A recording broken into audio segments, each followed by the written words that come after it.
What's up, Facebook fam? Muslim ban. I wanted to come live on Facebook to discuss the Muslim ban because I'm going on my Facebook newsfeed and I'm seeing a lot of you guys freaking out, getting your panties in a bunch, going to the airport and protesting. I see a lot of people retweeting protests. I see a lot of disgust and anger out there. And I think a lot of it is based on misinformation. What's up, Stephanie? This is so cool. So I just wanted to go over the facts. This is really not my opinion. There's a lot of fake news out there, guys. And a lot of you guys are falling for the fake news. So Donald Trump, President Trump, issued an executive order, I think it was just a few days ago, putting a ban on 7 countries that were identified by the Obama administration as high threats to the United States and our national security. I think some of them were Syria, Libya, Saudi Arabia. I can't remember the rest. I know that Saudi, and then we'll get, not Saudi Arabia, that was excluded. But there were 7 countries that there was a refugee ban placed. Syrian refugees have been banned indefinitely. The country is in free fall. It's in the middle of a civil war, and it's a terror training ground for jihadis. This is not a religious ban. If you read the executive order, there is no religious test. What's up, John? There is no religious test whatsoever on whether or not you can come into this country because you're Muslim or you're not Muslim. There is no religious test. It is not a Muslim ban. Read the executive order. There is no religious test. So it's not a Muslim ban. And everybody's trending hashtag Muslim ban. What it does say is that there is going to be a 90-day wait on people coming from 7 countries that are predominantly Muslim. And those 7 countries were, guess what? Identified by the Obama administration as, and approved by Congress, as countries that were threats to the United States. Doesn't it make common sense to you that we should defend our borders and defend our country if there are people who say they want to destroy our way of life and they're coming from these countries? Shouldn't we at least have a moratorium until we come up with some better ideas and some better protocol on how to properly vet these refugees? So there's a lot of fake news out there, and I see a lot of people's emotions getting played upon, saying, oh, we're a country of immigrants. Yes, that's true. Oh, well, we need to help the refugee. Yes, that's true. There are 45 predominantly Muslim countries right now. Good morning, sir. There are 45 predominantly Muslim countries that can still travel into the United States. So there isn't any sort of religious ban right now, and everybody's running around saying that this is somehow discriminatory and this is not our tradition or our way of life. Well, this is like a straw man argument, and a straw man argument is when you argue against your opponent, but you create a position of your opponent that simply is not true. So everyone's acting like Trump has parted with our tradition and now implying some sort of religious test, which, by the way, this may not, your emotions may not like this, but your facts don't care about emotions. Newsflash, refugees do not have First Amendment rights. They are not U.S. citizens. That doesn't mean we mistreat them. That doesn't mean that we do anything to cause harm to them. It's just a legal fact that you don't have rights when you are a refugee. You don't have First Amendment rights. I don't have the privileges and rights of a Filipino citizen when I'm in the Philippines. I'm on a visa. These are just legal facts, and facts don't care about your emotions. And I see a lot of people getting really emotional right now. Now, people are pointing to the fact, oh, well, why didn't Trump include these other countries like Saudi Arabia that were behind the 9/11 attacks? Well, if you actually did the research and listened to the Trump administration and heard their reasoning, you would have heard that to make this expeditious, don't you love that word? That they were only going to choose and run with the countries. Sorry, I'm just dealing with people who don't want to let me on the freeway. They only chose the countries that Obama had already picked in order to make this quicker and to have less controversy. And a lot of critics are saying that he should have included, and I actually agree. So for those who are criticizing the Trump administration for not including the Saudi Arabia, for example, or some of these other countries, just understand that it was done out of political expediency. This was not, oh, well, Donald Trump has business interests. That's just an assumption. You know, why not listen to the other side or the other reasoning, which is, well, maybe it was done because it was politically expedient to just go with the countries that were already chosen by the Obama administration in order to get this quickly with as little problems as possible. Now, will he be adding those countries later? I hope so. Now, what's interesting is a lot of people are being very critical of this. President Obama did the very exact same thing in 2011 with the Iraqi refugees. Carter did it in his administration during the Iranian hostage situation where visas were suspended. This is a matter of national security.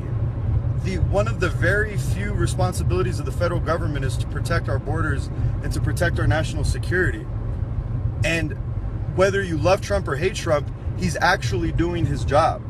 Obama, on the other hand, was not. He actually ordered customs agents and border patrol to stand down, which is treasonous and it's a violation of the Constitution. And nobody seemed to be upset. Nobody seemed, well, other than, you know, at least the overwhelming majority of people weren't upset during those times.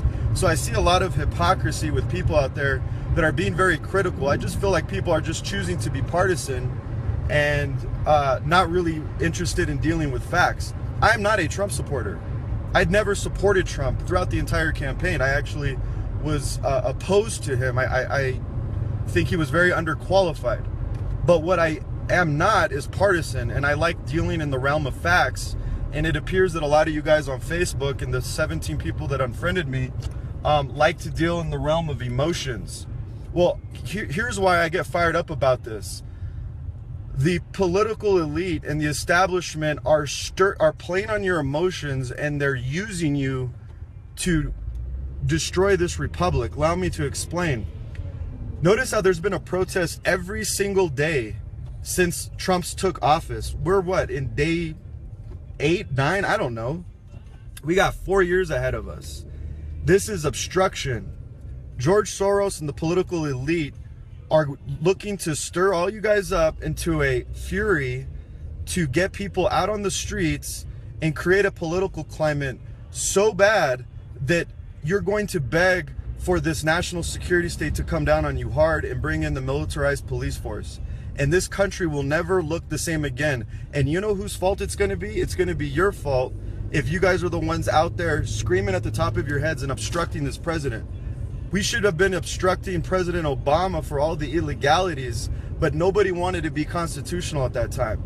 Now that your guy's not in office and you don't like him because maybe some of it's well-reasoned, I think a lot of it's emotion, you are going to support the people who are on the streets who are protesting the government for doing their job. There is nothing illegal about what this executive order stipulates. Nothing illegal whatsoever. It's not a break from tradition. It's something the Democratic presidents have done in the past. So be very careful, guys, in looking at the facts and dealing with facts. Read the executive order and don't pay attention to the corporate media. It's fake news. This is an arm of the military-industrial complex. They want to stir you guys up to create division in this country. My hope is that we can make peace and unify around truth. Nobody wants to discuss the truth. I watched a Vox video. If you guys have ever heard of Vox, it was a pile of garbage and lies about how the executive order violated First Amendments of refugees when refugees don't have First Amendment rights. The Vox video said that it was because of Donald Trump's business interests that certain countries weren't picked, without any evidence, and ignoring the fact that the administration admitted that they were just going with the countries that the previous administration had picked to make it politically expedient. So what we have is a very powerful orchestra of media professional liars trying to pry and play on your emotions so that we can support more division and usher in a police state in this country. And I'm just trying to put the warning out before this country completely falls, so that we actually are just on the same page. Nobody's on the same page right now, guys. And if I lose signal, that's it. Hey, I'm gonna be podcasting on this. If you guys go to SoundCloud, check up Counterculture. I'm gonna be talking a lot about these issues because I'm really concerned with what's happening right now. ACLU is suing the Trump administration. We have the former Department of Justice head, who was a stayover from the Obama administration, refusing to enforce presidential orders. We have now a arm of the Congress who's hell-bent on blocking everything this president's doing. This is unprecedented times that we live in, you guys, and it's our responsibility as the citizenry to deal in the realm of facts. Now, do I agree with the way in which the executive order was implemented? No, I do not. I think it was very, very sloppy. In fact, the Trump administration, the biggest fault in all of this is the way in which it was implemented. You do not announce an executive order while people are in a plane en route to the United States and then put them in some sort of limbo without any sort of protocol to deal with them. It was a lot of confusion, and then it only furthered critics, because now you see images of people perpetuating the lie that this was a Muslim ban and then playing on people's emotions, showing families not being able to reunite. Well, you know what the numbers are? During the signing of the executive order, there were 325,000 people from these 7 countries, or I don't think there were the 7 countries, but there were 325,000 foreign-born traveling into the United States. You know how many people were actually detained? 109. 109, and most of them have already been released. And they say, well, it was inhumane treatment. The Customs and Border Patrol agents were just following protocol and asking questions. Hey, you're coming from a country like Yemen that's harboring terrorists. Why are you there? What are you up to? All very reasonable questions. No accusations of anybody getting physically attacked. Nobody being treated the way that we're treated when we have to go through TSA screening procedures, which I would argue is a lot worse than what customs agents ask of you at the border. So read the executive order, you guys. Deal with the facts. There were only 109 out of 325,000 detained. This is a temporary ban. There is no religious ban. It's nowhere in the executive order to be seen. The corporate media is playing on your emotions to divide this country. Did Trump do a bad job in implementing it? Absolutely. It was very bad. Should he have done it through executive order? He probably shouldn't have. I think that he should have lobbied Congress. It would have been a lot more, it just would have been a lot, it would have created a lot less controversy than in the manner in which he did it. So that's all I got to say, guys. One of the places you may want to check for your news is Drudge Report. If you haven't heard of Drudge Report, he's just linking to a lot of the articles that are telling the truth. And there's a lot of fake news out there. CNN, you're fake news. MSNBC, Rachel Maddow, you're fake news. These are just corporate propagandists working for a military-industrial complex hell-bent on dividing this country. They work for billionaires who want to destroy our republic, and they're playing on your emotions, guys. Be smarter than this. Rise above it. Don't fall for this crap. We love refugees. And you know what's really disgusting? I just remembered this, and I might lose signal. You know who the persecuted group in the Middle East is? People who follow Jesus. Christians. They're being crucified on crosses. Their women are being sold into sex slavery. The atrocities and the horror that are happening to Christians in the Middle East are unspeakable. You know how much attention the media is given to that? Zero. And you know how many Christian refugees, the very people that should be afforded asylum under the Obama administration, single-digit numbers. Shame on you. Shame on you, Barry. That's his real name, by the way, Barry Soetoro. If you guys didn't know, that's Barack Obama is not his real name. He admitted single-digit Christian refugees into this country. You know what Trump did? Thank you, President Trump.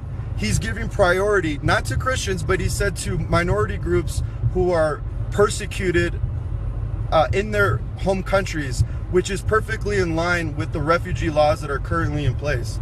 We have refugee laws and asylum afforded to people who cannot return to their countries out of fear of being harmed, or they are being harmed and they need to get out of harm's way. So that's exactly what President Trump is doing, is he's actually issued an executive order that facilitates and is in line with our current refugee laws. So do your research, guys, please. My wife came from Mexico, okay, legally. I have one of my very best friends came into this country illegally.